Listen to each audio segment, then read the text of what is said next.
My name's Annalise, and I decided to do my report on All Boys Aren't Blue by George Matthew Johnson. All Boys Aren't Blue is a heartfelt and powerful memoir by George Matthew Johnson, a Black queer man who shared his experience growing up in America. Through a series of personal essays, Matthew discussed the intersectionality of race and sexuality and the struggles with identity and the impact of social expectations. The memoir covers various stages of Matthew's life, highlighting key moments that shape his understanding of himself and the world. One early traumatic experience he described is getting his teeth knocked out, which symbolizes the violence and vulnerability he faced.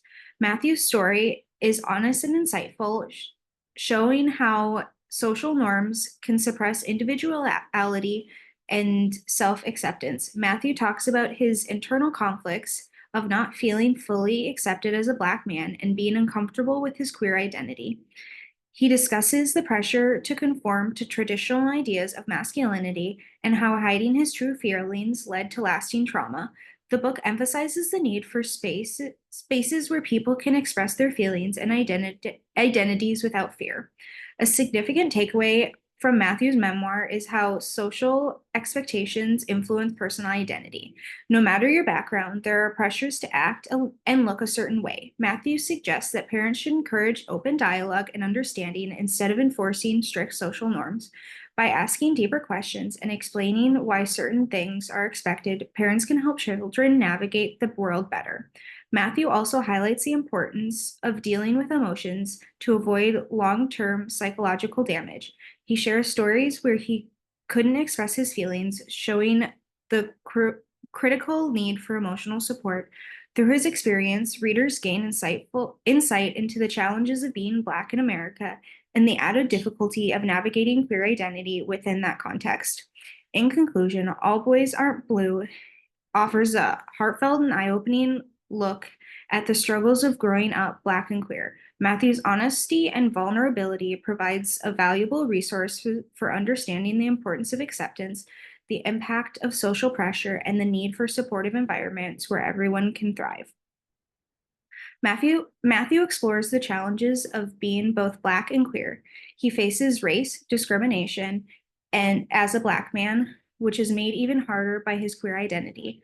This intersection means he often feels excluded from both the Black community and the predominantly white LGBTQ plus community. Matthew's experience shows the need for more inclusion and intersectional approach to social justice. Matthew also tackles the conflict between traditional masculinity and his queer identity. He grew up under pressure to fit into rigid ideas of how Black men should act, strong, stoic, and heterosexual. This forced him to hide his true self, leading to trauma and the struggle with self-acceptance. Matthew calls for the broader understanding of masculinity that includes vulnerability and authenticity, stressing the importance of space where queer individuals can be themselves. Matthew acknowledges his privilege in having access to education and platforms to share his story, allowing him to advocate for change and raise awareness about Black queer experience. However, he also faced significant marginalization due to his intersecting identities. As a Black man, he endured systemic racism and social discrimination. As a queer individual, he confronted homophobia and exclusion. This dual marginalization interfered his struggles, highlighting the need for more inclusive support systems that recognize and address the complexities of overlapping identities. Matthew's book discussed the intersections of being Black and queer.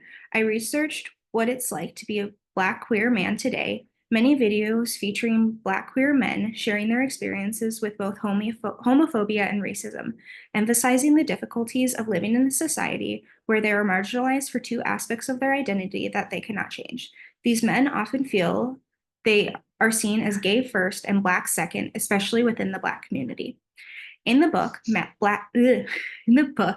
Matthew mentions being considered Black middle class, but probably lower white class.